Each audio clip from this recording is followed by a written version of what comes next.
Yes, so dear student, I Rakesh Jain from Gyanware University. Today I am going to teach you about the N-type semiconductor. How the N-type semiconductor is basically constructed and what kind of things available in the N-type semiconductor, how we can use that N-type semiconductor.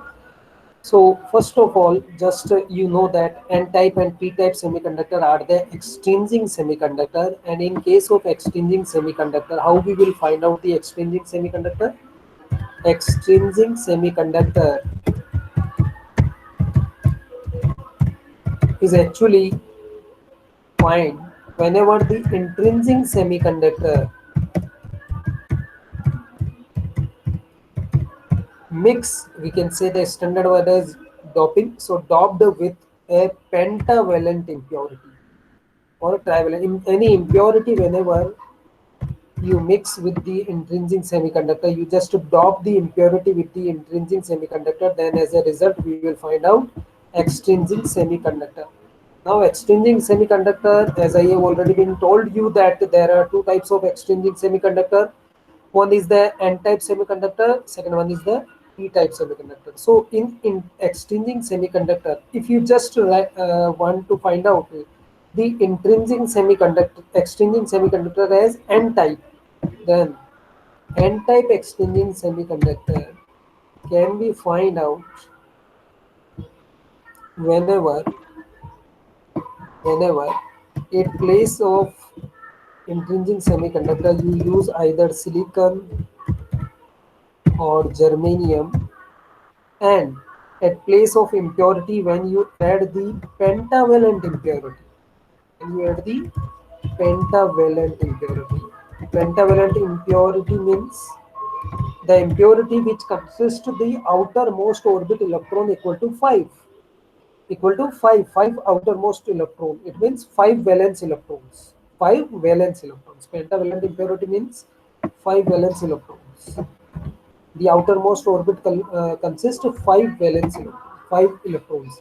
So 5 outermost orbit electron you can say, or you can say 5 valence electron. Any element of periodic table which consists of 5 outermost orbit electron is known as pentavalent element, and we just use that pentavalent element as an impurity to dope with intrinsic semiconductor, so that as a result we will find out N-type semiconductor. So let's take an example of a pentavalent impurity.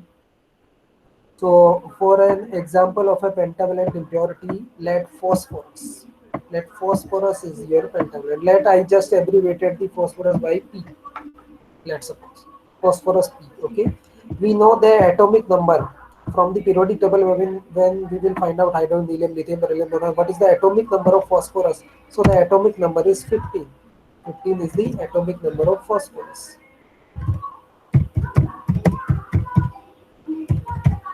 Atomic number is 15. Okay. Which element is what? Phosphorus. Phosphorus. Okay. Now just to see the orbital of phosphorus. We need a 15. So first orbit is 1s, then the second orbit is 2s and 2p. Third orbit is 3s, 3p, 3d. Okay. The fourth orbit is 4s, 4p, and 4d and 4f we don't require. Why don't require? We just see. We know that S consists of 2 electrons. Okay, then again in second orbital S and P is there, so S consists of 2, P consists of 6, then S again consists of 2, then P consists of 6. So what is the total? 6 plus 2 plus 6 plus 2 plus 2, 18. Now 3D consists of 10, so 28. Sorry, we don't require 28, we only require 15. So 1s2, 2s2, 2p6, that is 10. Now 3s2, 12, and 3p, 3, 3p3. Only till 3p we require. We don't require this 4, 3d, 4s, and 4p. Suppose the outermost orbital, the total atomic number is 15. So see, we just add them. This 2 plus 2, 4, 4 plus 6 is 8, 4 plus 6 is 10, 10 plus 2 is 12, 12 plus 3 is 15. Okay, so which one is the outermost orbit? First orbital is 1s, second orbital is 2s and 2p, and the third orbital is 3s and 3p. And what is the electrons in them? 3s2, 3p3. It means 2 plus 3, that is 5. So it is a phosphorus which consists of 5 valence electron. That's why it is a pentavalent impurity. That's why it is a pentavalent impurity. Now we have to add with silicon this pentavalent impurity. As we know that silicon can be looks like this one. Silicon can be looks like this one.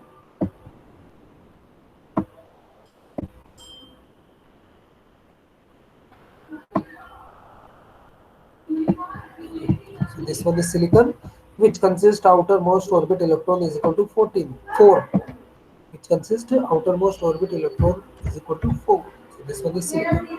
And for the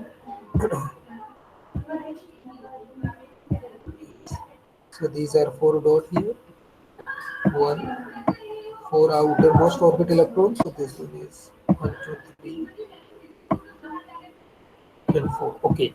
Now we just mix this pentavalent impurity of phosphorus with silicon. So as the same example, which should be in large quantity, salt or vegetable, then vegetable should be of large quantity. So silicon is of large quantity and few quantity of phosphorus. So let a single element of phosphorus is surrounded by 4 element of silicon.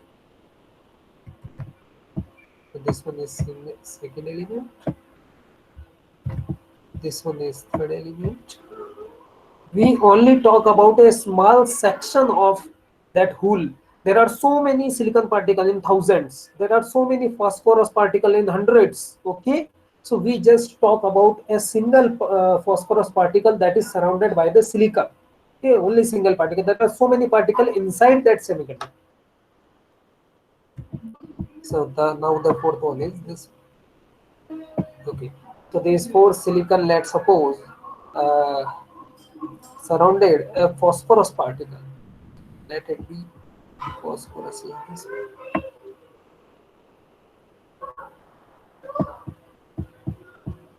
Let I put the abbreviation as P. So P. I just put the abbreviation as P. Okay. Now the outermost orbit electron for the phosphorus is 5 because 5 is the outermost orbit valence number of electrons. Outermost orbit electron. So I just put 5 dots. 1, 2, 3, 4, and 1. Okay, five outermost electron. Now, before we start, we know that we talk about first the phosphorus. Whenever any element of periodic table is there, it means in nucleus of that element, the number of proton is equal to number of neutron. The net negativity is equal to net positivity. Okay. Now see, first of all, these two electrons will create a covalent bonding. These two electrons will create a covalent bonding. And what is the meaning of covalent bonding? I have already been told you. No change, but some transformation is there. Silicon give its electron to phosphorus, phosphorus give its electron to silicon, but no change in the result. That is known as covalent bonding. So covalent bonding here also. Okay, covalent bonding here also.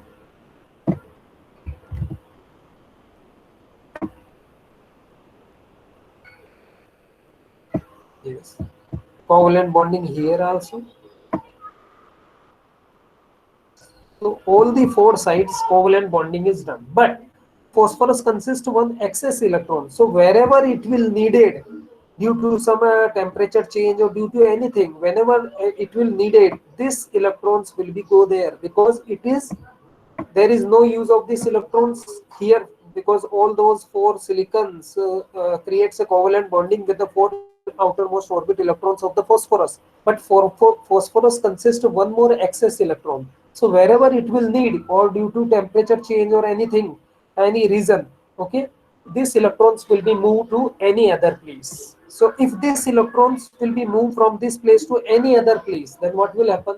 Previously, boron consists the net number of electron, the net negativity is equal to net positivity. But now the electrons will move to somewhere else. It means electron if go, electron is a negative charge carrier. Electron is a negative charge carrier. If electron move from this place to another place, it means phosphorus feel positivity.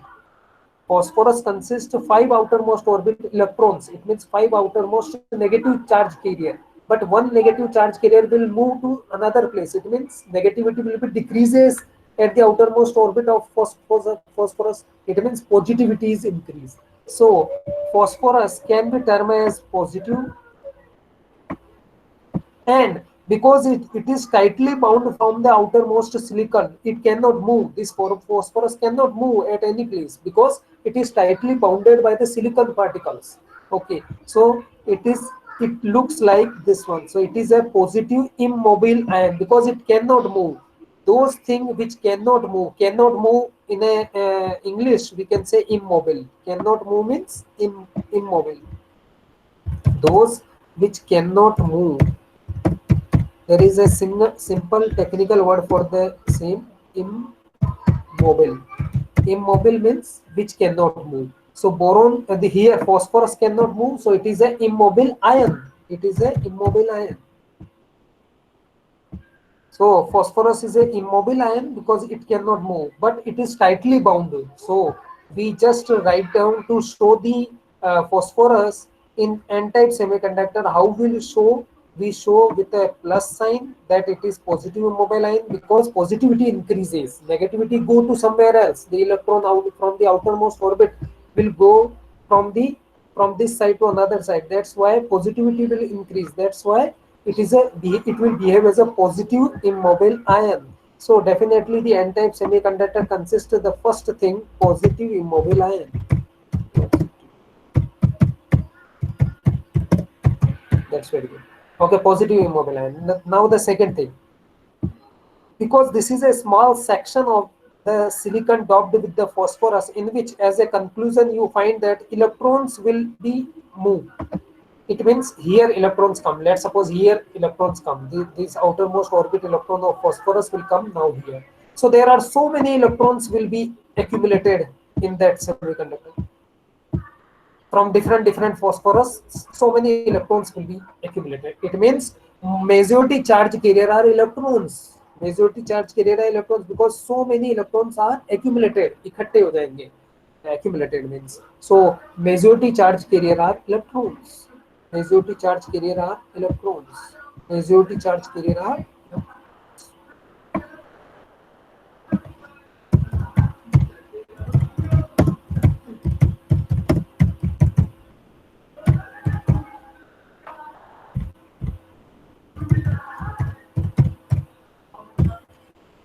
And definitely, if the majority charge carrier are electron, then which one is the minority charge carrier? Which one is the minority charge carrier?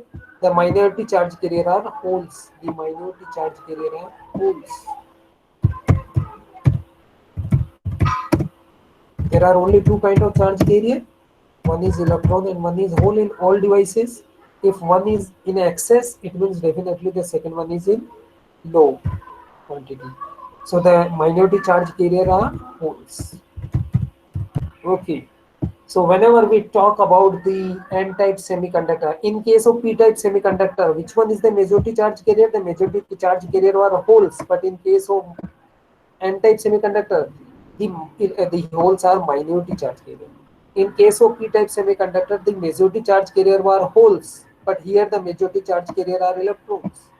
In case of p-type semiconductor, negative immobile ion was there, but in case of n-type semiconductor, positive immobile ion are there.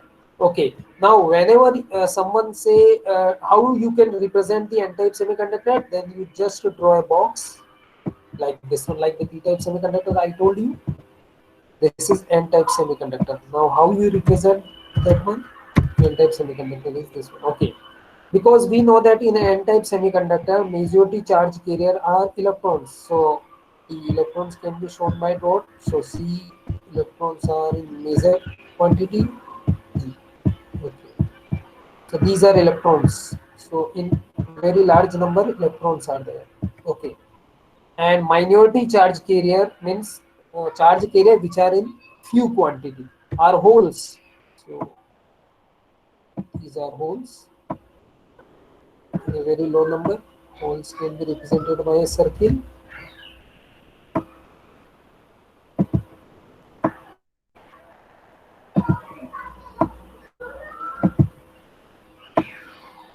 So holes are of low quantity.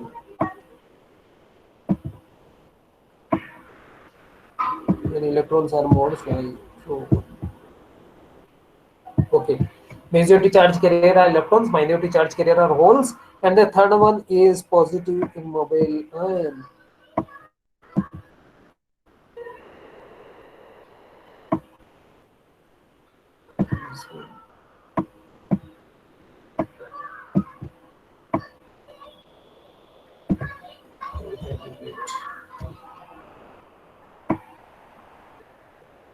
Yes. So like this one, NH plus is there, plus is there, elevate. Just take it from here,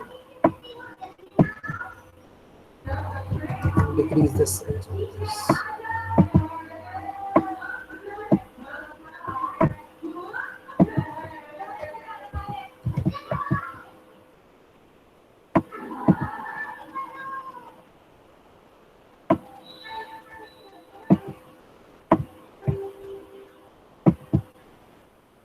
So very few quantity. Let I just draw two or three. Okay. So majority charge carrier are electrons. More number of dots are there. They represent the electrons. Minority charge carrier are holes. Just the circle, a free space circle. And the third one is positive immobile ion. Just a plus having a n circle over there. So that's all about the n-type semiconductor. I hope you understand about this n-type semiconductor. Okay, now if you have any query, we just discuss. So first of all, thank you for watching the video. Thank you for watching the video. Thank you very much.